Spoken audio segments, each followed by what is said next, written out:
Hey, it's October 20th. Going out for hunt number 7.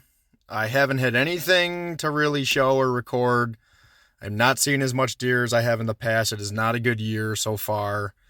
The farmers came and took all the beans down the first week of the season, and it's just, there's no food.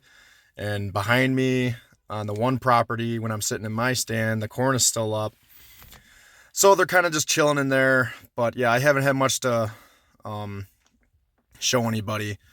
But if I get some deer on camera tonight, I'll upload a video, because I sat in the swamp stand last Saturday night, and I did see three to five doe. I don't know if they're the same ones, come out on the other side of the field. It's funny because usually they come out right where I was sitting, so they must have got my wind and just went around. But it happens, yes. It's October 20th. It warmed up. It's like 57 degrees right now. It's the warmest day we've had in a week. But it's late October. I think the pre-rut is going to start soon.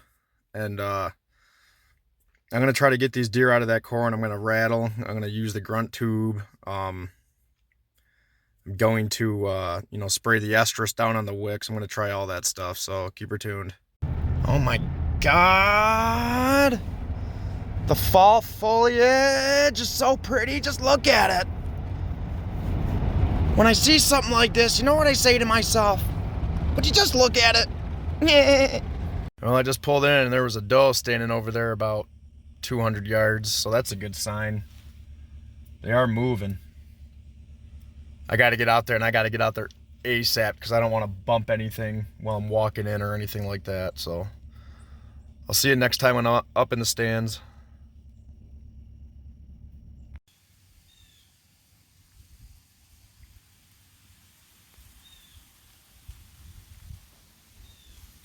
I do not like this wind.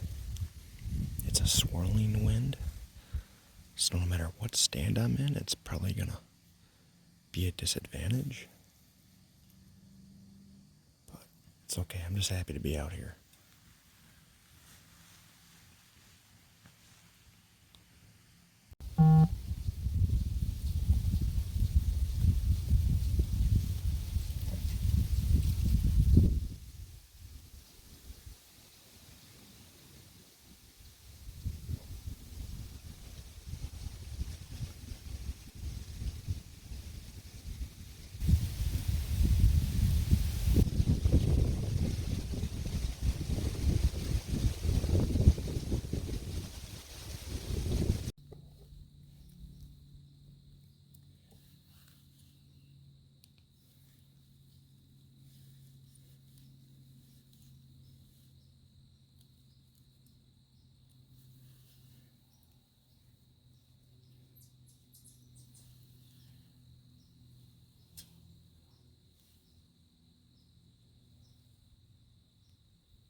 starting to get more up on their feet now.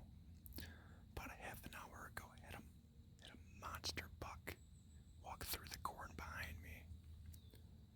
He was walking, he wasn't stopping for nothing. I rattled, I grunted, I did everything I could to get him back over here, but obviously didn't have a shot because he's in the corn, and I'm not allowed to shoot on that property anyway. He was a nice deer though, probably 4 years old, split brow tines. He was nice. So he might come back over to the field. We'll see. I got about an hour and 10 minutes left to shoot. Keep her tuned.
All right, so I am back in the truck.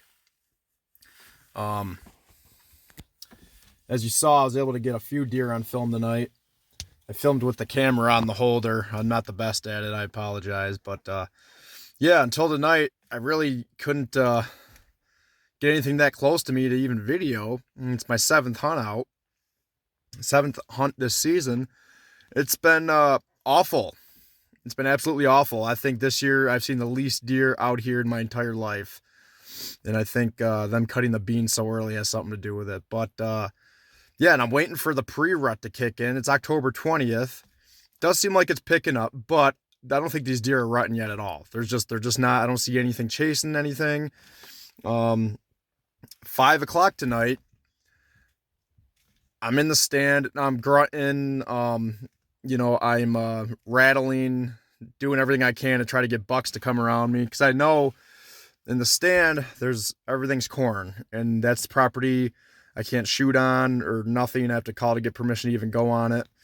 It's corn, so I'm thinking, let's call something out, let's bring it over. I might have already said this in the beginning of the video, I don't remember, but I'm sitting there, and you know the sound of a deer walking through corn. You just, if you're, a seasoned hunter, and I hear it. I'm thinking he's coming into my calls. I look back, and the cameras and everything I have are set up to film everything in front of me. So, because I can't even shoot on that property behind me anyways. So there was no time to even get anything over there. Not that you'd be able to see anything anyways, but I look down, and he's 10 yards away, and he's walking up towards the road. He's walking north, and he's massive. Probably 14 points, split brow tines. He's definitely genetically connected to a big buck that I was hunting him for 2 years. Then all of a sudden he just fell off the face of the planet. I have no clue what happened to him, but his name was Brutus. He was an absolute non-typical monster. This buck I saw tonight is definitely genetically connected to him. The rack is almost identical. It's not quite as big. He's probably a year younger than the last time I saw Brutus. This buck is probably still 4 years old. The last time I saw Brutus, he was 5.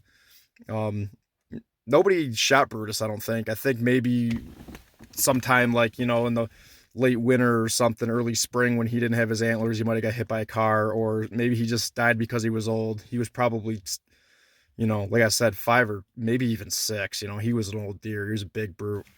But yeah, I saw this deer, got my blood, my blood pumping and everything. I'm getting excited, and yeah, I tried everything I could. Um, didn't want to rattle or grunt while he was right there. Um, so I waited till he was still in sight. I waited till he was about 30 yards away, and I did it again, and he just wasn't stopping. He was walking fast to begin with. He was on a mission. He was going someplace that he's familiar with. He wasn't chasing a doe. He'd be going a lot faster than that, most likely. But yeah, that's the first substantial buck I've seen this entire season. Like my first night out, I saw like a small, like a 1-year-old or something, like 6 point. Nothing I would shoot. Not now. When I was like 25 or younger, I probably would have. But yeah, it was good to see him. Um, just giving everybody an update. All my other hunts were not worth putting any videos up, so hopefully something happens. This rut's got to be kicking in soon. Don't know if I'm gonna get back out this weekend. I got my daughter this weekend, and yeah, so keep her tuned.